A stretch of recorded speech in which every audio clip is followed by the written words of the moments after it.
So whether it's cybersecurity, information technology, defense and aerospace, you name it, over our 29 years in business, we've been able to really work with the best and the smartest technologists, only to find out that they share the same problems. So listening to what they have to say and making sure that we embed the culture of the company and their values really kind of created a success path for agency. Welcome to Business Ninjas, brought to you by WriteForMe, where you'll hear from business leaders who are out there growing their business and slaying it every day. Learn from the masters. Let's get started.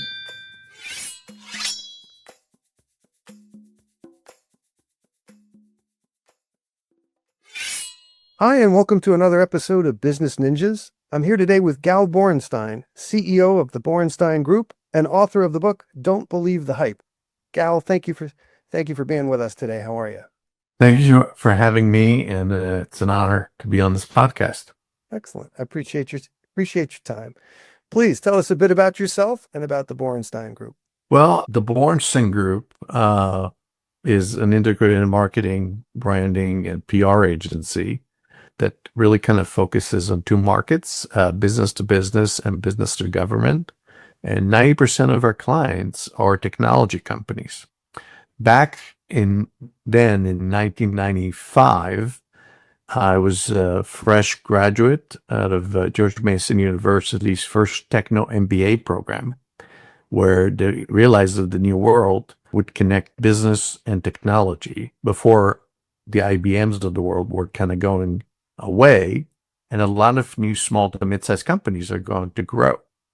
And that's really how the Borenstein Group was born, out of the notion that small to mid-sized companies deserve the same quality that large companies deserve in order to communicate their message.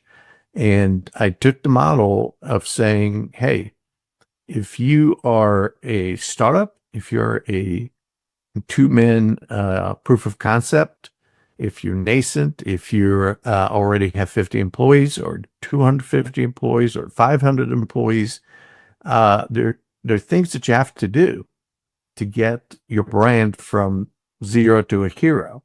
And really being able to do that using tools of the trade, which I consider to be an arsenal of things that could help your business be successful. Public relations, social media, your website, and also what you say and what you don't say, and competitive research. All these things are really kind of ways to get to the bottom line of success and produce repeatable and predictable outcomes, which is the definition of science. And as you probably know, as a professional in the industry, a lot of ideas are really experiments where they basically start and then they just poof, level out. And the definition of science is producing repeatable and predictable outcomes.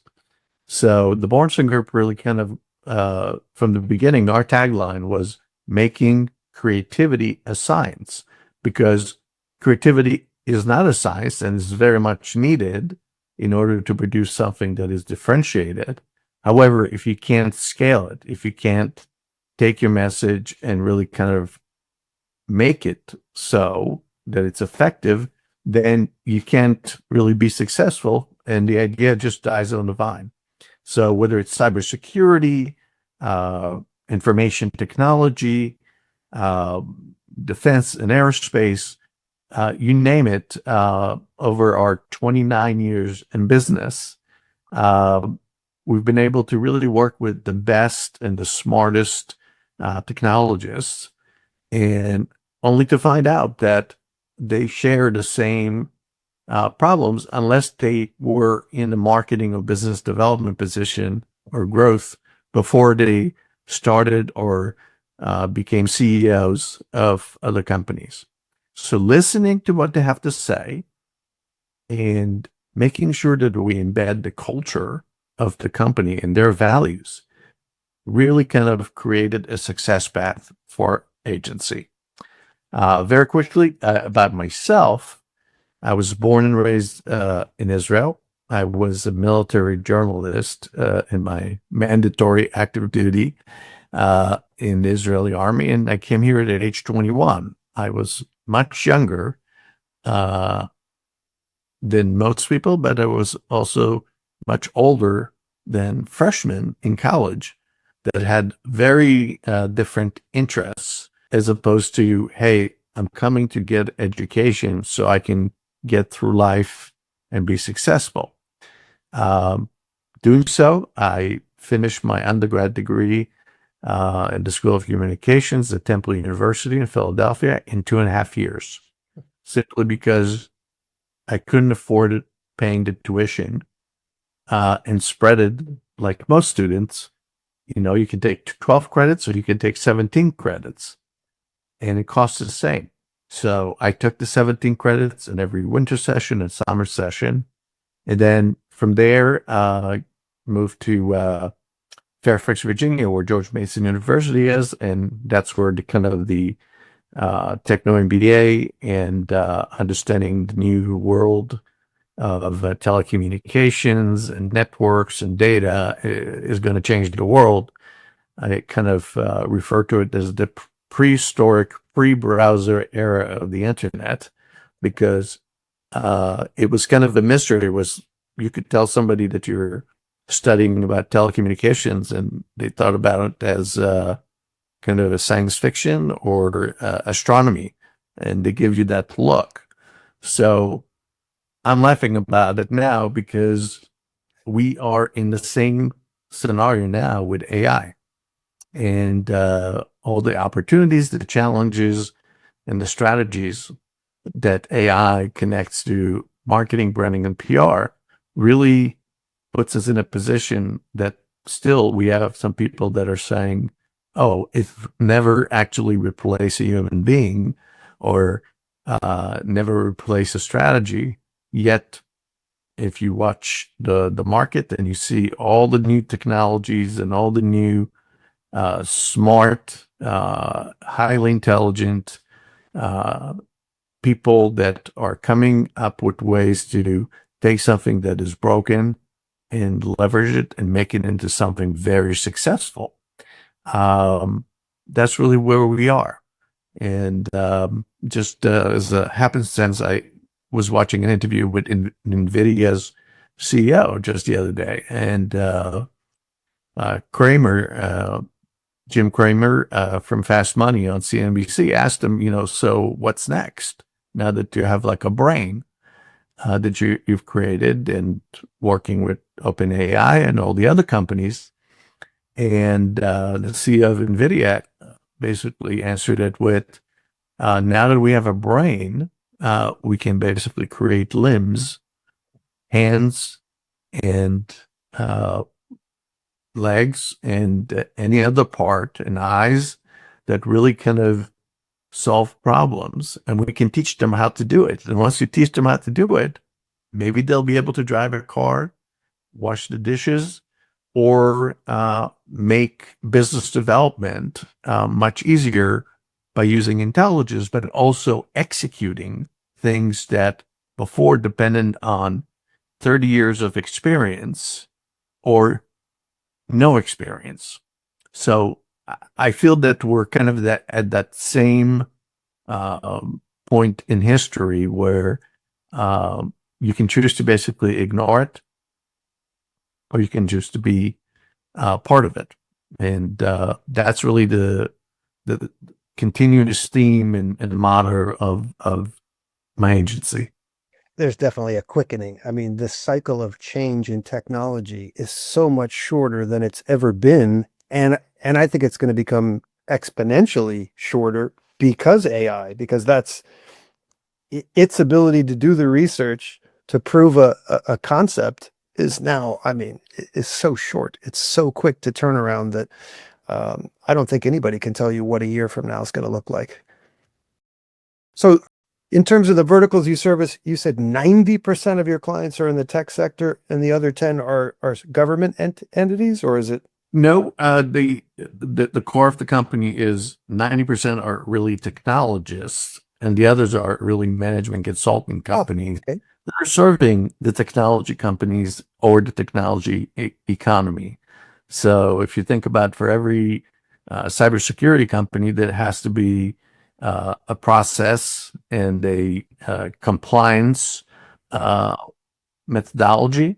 Well, they don't do that. They code against hacking. So there's a management consulting company that does that. So, but the universe that we focus on is really the high tech industry, and we're very fortunate to be in the Washington D.C. area, which allows us to work with really the best and brightest. And what Silicon Valley is to applications, Washington, D.C., because of the government and because of the Department of Defense, that always looking for new ways to do things. It's a very entrepreneurial and rich environment. What are the most typical problems you are solving for your clients? I would answer that with three key issues that they all kind of face. I mean, the first is differentiation. Being able to say we do X, Y, and Z and put it in the matrix that shows that you're compliant with what other companies are offering is not enough to build a brand and to be successful. So helping companies understand, number one, where their vulnerabilities are and how to fix that through differentiation, which comes from a combination of research, but also exuding their personality and their culture and taking it to the front of the process, just like Steve Jobs did with Apple. Apple was Apple, but without Steve Jobs, there would be no Apple. When you cannot just walked on the stage and presented something that he loved and believed in. So differentiating the company is a very important pillar in what we do. The second really is, how do you communicate it in the proper channel to build yourself as a company that has a brand that resonate with your target audience? In B2B and B2G marketing, you find very often that companies with very smart people have never written any content of any kind, whether it was case study, thought leadership paper, or posting new ideas to create a community of knowledge, which, by the way, is the best way to really kind of create a positioning for yourself. So what we do is really kind of help these very smart people, who are mostly engineers and technical people, with a format that allows them to communicate their ideas and get their message out there. Because in most service businesses, as one of the older books that I read when I was training myself on how to develop business, and I had no experience. I didn't even sell lemonade in the lemonade stand. I started my own company, and I said, "Oh, I'm a CEO of a company, but how do I sell? What are all these ideas that I have?" So I thought that was kind of a good illustration of what are the things you have to do. And yes, being able to create authority, leadership, and helping these guys that are very, very smart companies with services or technology. You are the sale, was the name of the book. And you're the sale because if you're a company, your culture and your people are the sale.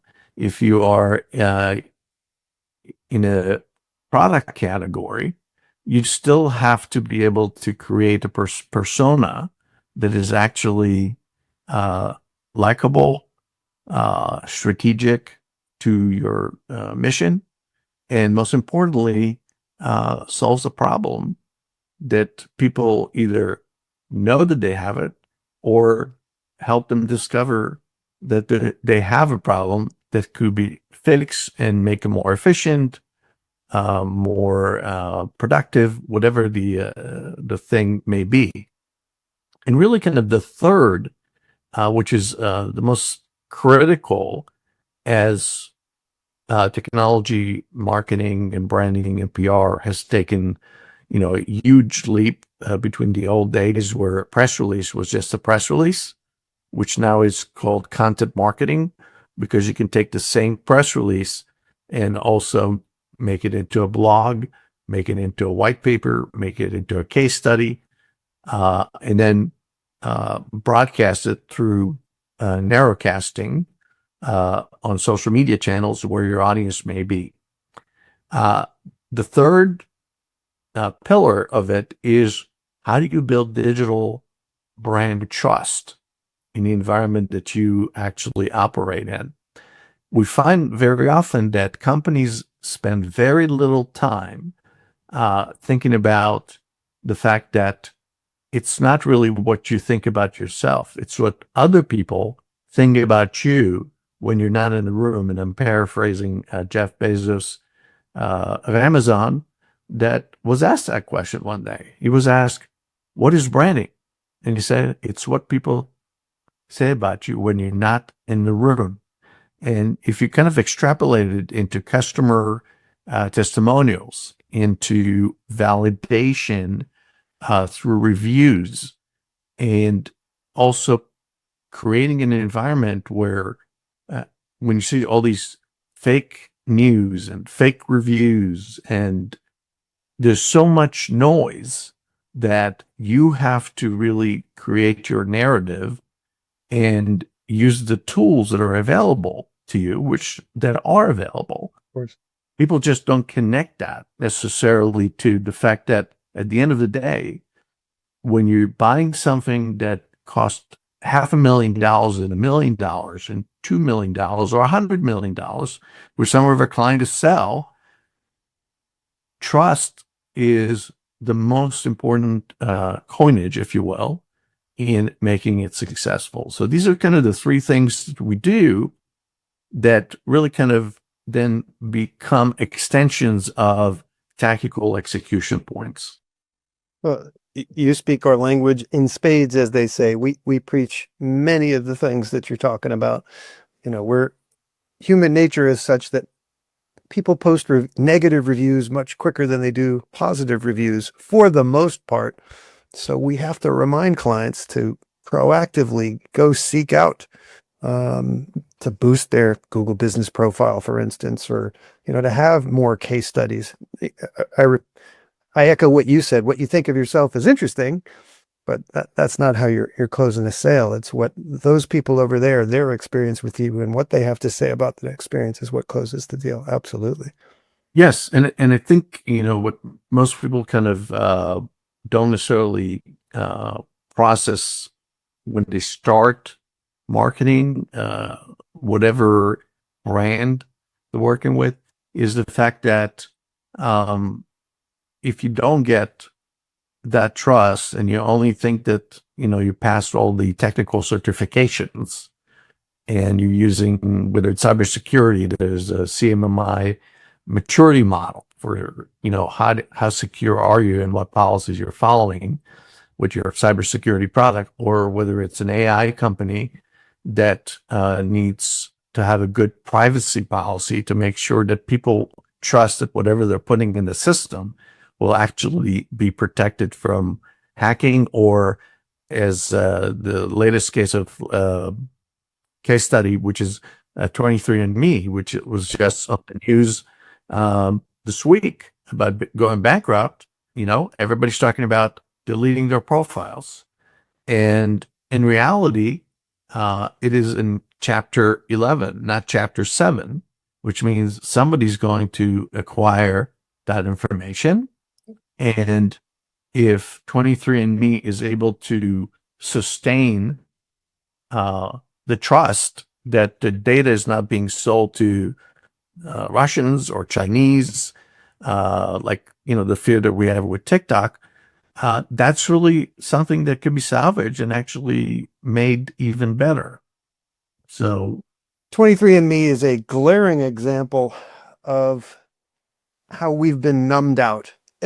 We all have apps and programs that have terms of service updates on a regular basis.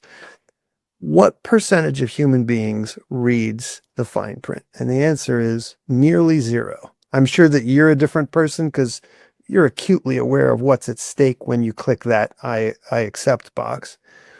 But we can be agreeing to just about anything. I mean, 23andMe, for example, there are a lot of people sitting in federal penitentiaries now because they were allowing law enforcement access to genetic information, which helped people prosecute lots of crimes.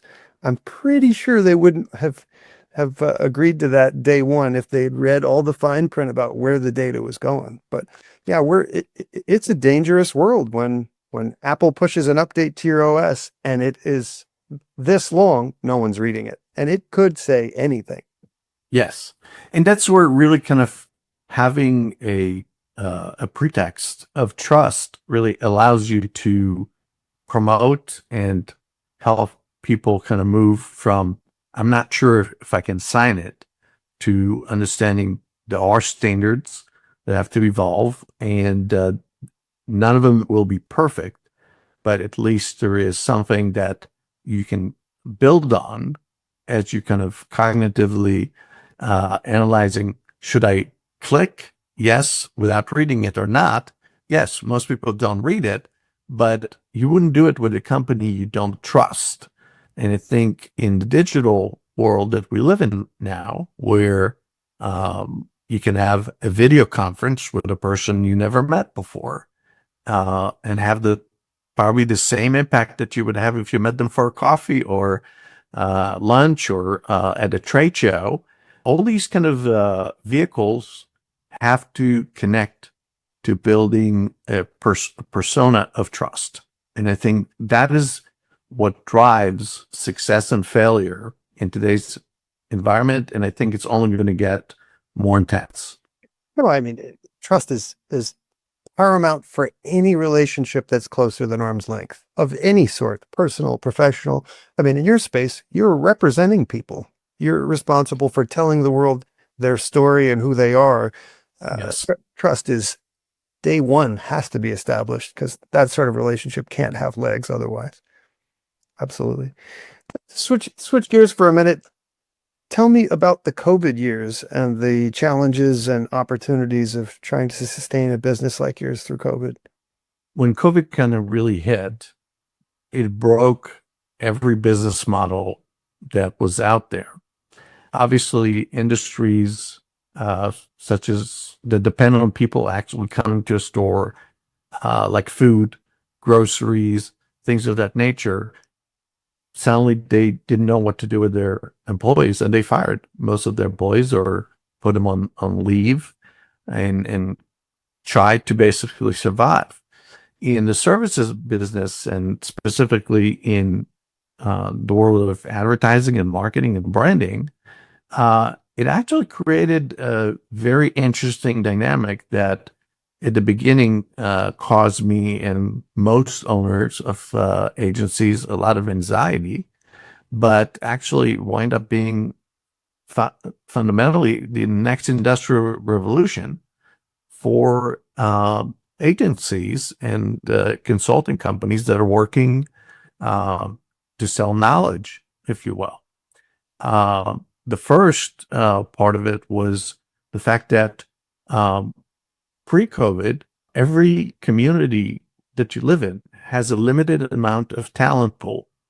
And when that talent pool is limited and the cost of living is high, you wind up essentially working with a model that makes it more expensive to provide quality service to people that may not be able to afford it, restricting the market opportunity.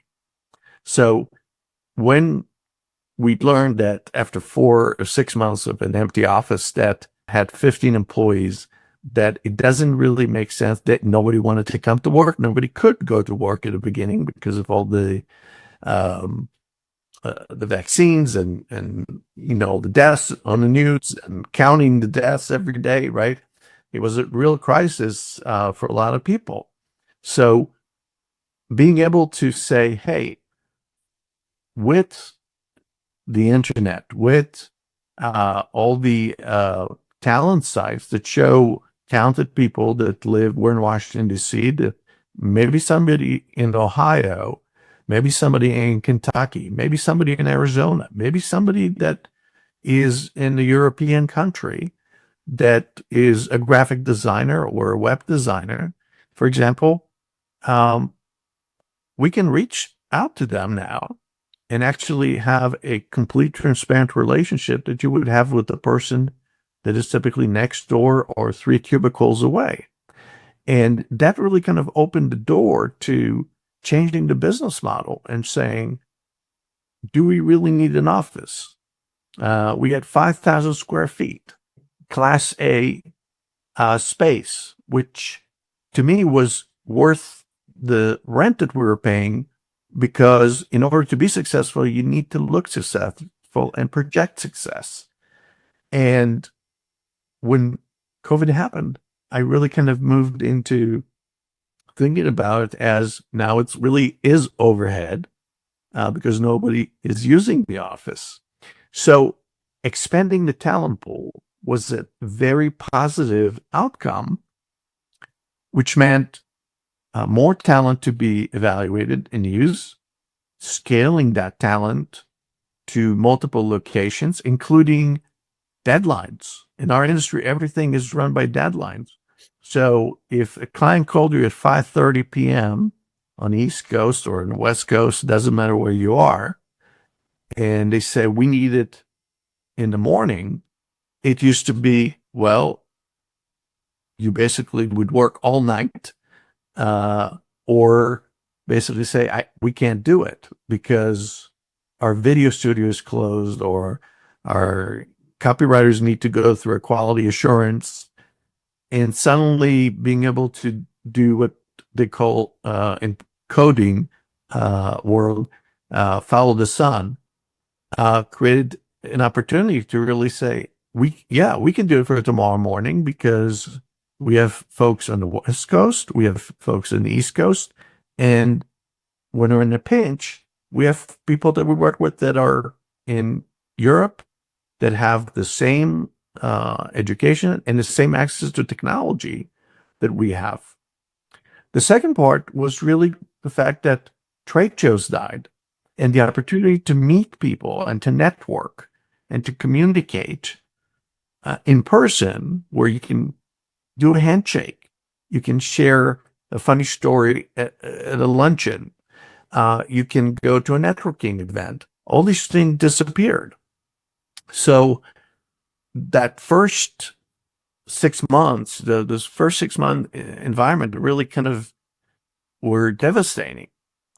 But again, innovation came to place, and what used to be a flailing company called Skype that meant to do what Zoom and Microsoft Teams and WebEx were already doing, but nobody knew about it. Skype just closed because the only people that used them were people that were trying to save money on international calling plans, because calling Europe could have cost 5 years ago or 10 years ago, $10 a minute to make a call.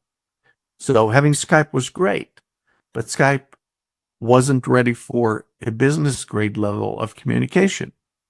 So when the networking went away, when the trade show stopped, people still needed to meet.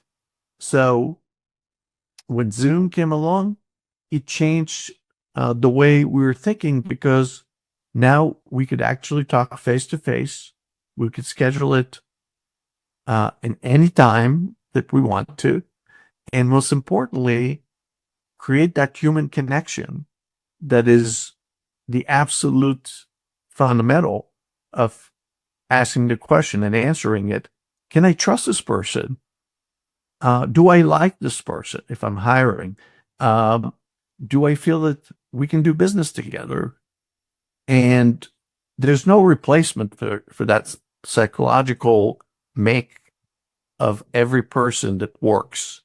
So bringing the video conferencing into as easy as using your iPhone or using it on your desktop at home created a whole new way of replacing the networking events, replacing the trade shows.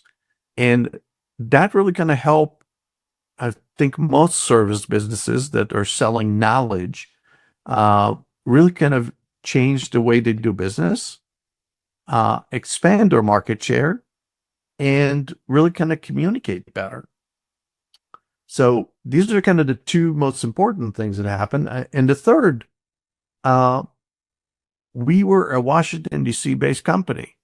And suddenly we were getting clients from New Jersey, from San Francisco, from Alaska, from Hawaii, technology companies, because they didn't have to travel anymore to come to Washington, D.C. or only look in Washington, D.C. They could look anywhere. And they were able to find us.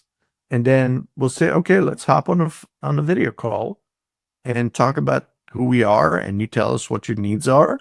And they did it with 3 or 4 companies. And that was fun. In fact, we told them, do talk with 3 and 4 companies and pick the one that you can imagine being in a room when things don't go well. Are they going to be your partner or are they going to be your vendor? And being able to follow through on it. So, of course, not 100% of these conversations wind up in new business, but it allows us to really kind of move the bar to a place where the geography of clients is now truly international, as long as it fits what you do.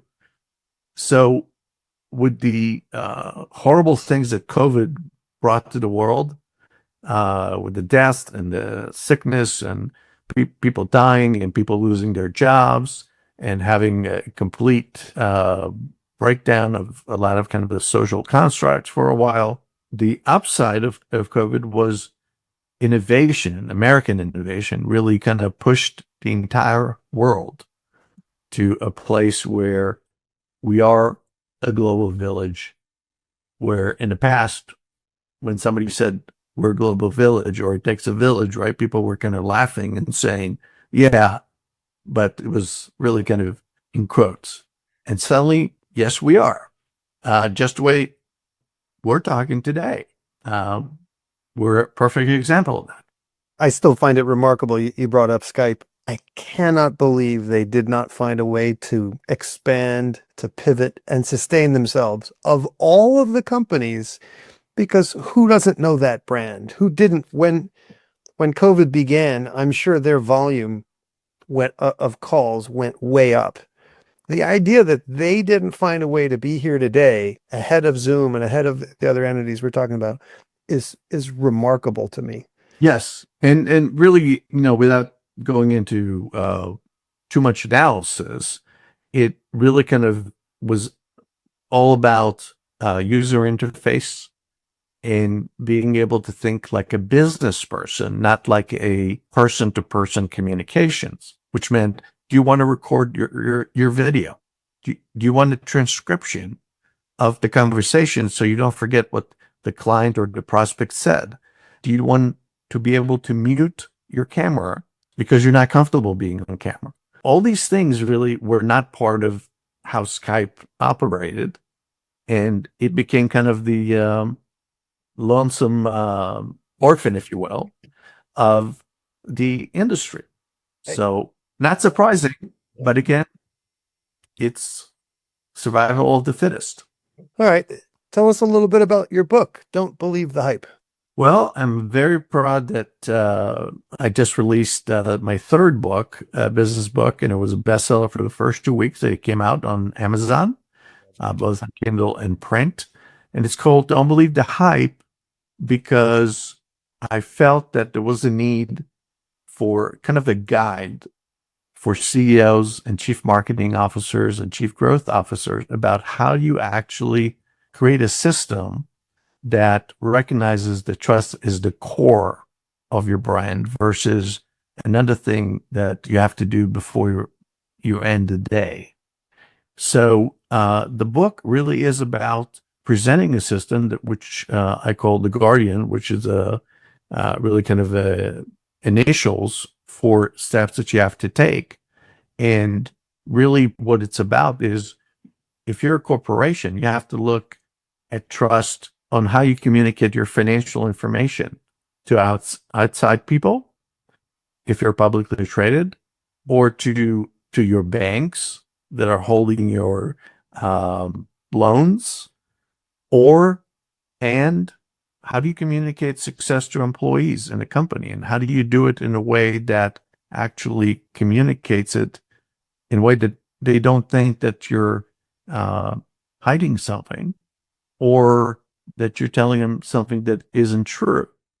The same with HR. How do you recruit people in a digital age is very different.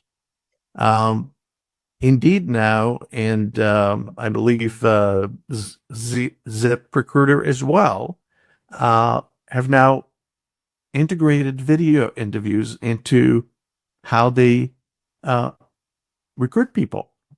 So employers can actually not just look at a resume that most of them don't really look at, but also kind of do something about it. So how do you communicate on the recruitment side? And then how do you communicate to your employees when there's bad news? So every part of the organization that we call a business or corporation has a trust factor that can be communicated better if you recognize that that is the heart of your strategy and not the tactic that you use to just get from point A to point B. Is my first and most remembered boss in my career. His name is Bill Peterson. He's now retired, but he ran a telecommunication company. He used to tell me, Gal, here's my problem. I know how to get from point A to point B. The problem is I don't know how to get from point A to point Z. And that really kind of relates to what this book is about, creating a system that can have both kind of measurement tools, matrix, as well as ideas on how to make sure that management teams actually think about what it is that they need to do and measure it and then make it better, is really kind of a way to think about your brand, because your brand is not just external, your brand is internal. And when you don't do that, you basically have companies that get very low marks on their culture. And when you have low marks in your culture, disdain, distrust, and really kind of lack of willing to do business with that company follows. It's all logical and it seems obvious, but obviously people need to be reminded, because there's a lot of businesses that just don't function that way. They forget, they put the sales growth and the almighty dollar up on a board, and that's what we're going after. And there's a Machiavellian path to that. And those aren't relationships that have legs. It just doesn't work that way. So no, I appreciate your approach. And I thank you for, the reminders of what's important to have a foundational relationship in any business setting. Of course. And just to kind of put a finer point here, is all these things used to be done person to person, face to face. Let's go to lunch and talk about an issue. Let's have a management meeting and look at each other and try to come to an understanding. Let me interview the disgruntled employee and understand where they come from. But then the digital world made it impersonal, and people now have other tools to communicate good news and bad news. And in any one of the departments in a corporation, from the CEO's office to the HR department, to the finance department, to the operations department, to the customer service, all of it depends on being able to recognize what you have and what you don't have and how do you solve it. But it has to be done through the kind of the scope of the mission is to really get trust outcomes, as opposed to we just got through another crisis and we're waiting for the next one. Crisis will always be there, but the better equipped you are with those techniques and tools, chances are that you're going to be able to weather the storm a lot more effectively. Absolutely. Look down the road a year from now. What are some things you'd like to be celebrating personally and professionally? Well, I think that being in the industry with a staying power of 29 years for recessions and things going sideways, like in every business, you have your ups and you have your downs. Really, one goal that I made for myself as an agency owner and somebody that always kind of liked to consult was really to make a decision that I will spend time on content creation. And that really resulted in 6 months of not sleeping really well at night and 48 revisions that wound up being my third book that we just released. And so really continuing educating people is one goal. The second is to mentor as we do now, but get more of mentoring to a new generation of leaders so they understand what it is that is important. And that gives me great satisfaction knowing that I'm not keeping the trade secrets to myself, because there aren't really trade secrets. There are things that we all need to feel more confident moving forward. And the third really is to have fun and move from really kind of being, chained to kind of corporate objectives, if you will, and growing and dealing with kind of the business side of things. You're always going to have to do that unless you retire. But you still have to figure out how to have fun. And I think when you ask the question about COVID, when you ask the question about the book, it really is, what are the things that can help you be happy beyond just fulfilling the list or checking the boxes? I don't have the answer to that question, but part of the fun is figuring it out. Gal Borenstein, please tell us, what's your URL? Where can people find the Borenstein Group, and what social media outlets are you using these days as well? Well, our main social media and my personal social media that I use is LinkedIn. You can find it. You can find my profile, Gal Borenstein, on LinkedIn. And you'll find a lot of articles that I write almost weekly to talk about issues that kind of arise in matters that relates to marketing and public relations and branding. So LinkedIn is really kind of my go-to social media because it allows me to write more than 144 characters.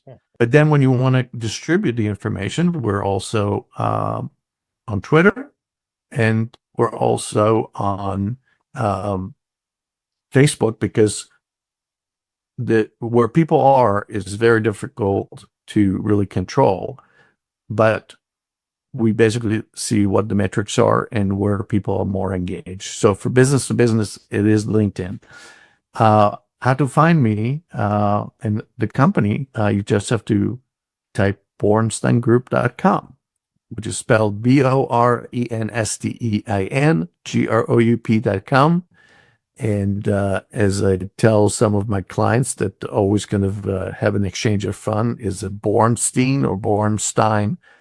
I always tell them, think about a beer stein, and you'll know how to spell my last name. And then with a name like Gal, which is only known recently because of the Yes, female Wonder Woman. version, Yes. Wonder Woman. Yeah. Gal Gadot really was always hard for me to get people to even pronounce it or to spell it. And the joke that I developed over the years that kind of made me kind of a lot easier and comfortable communicating with is if you really remember, get a life. That's what you need to do. Dr. Gal. There you go. Gal Borenstein, thank you so much for spending some time with us on Business Ninjas. Continued health and success with the Borenstein Group. Thank you very much. I appreciate your words today and your approach. They resonate with me quite a bit. Well, thank you so much for having me on your podcast. And I think that, again, I really and truly believe in sharing the knowledge. And thank you for giving me this opportunity today.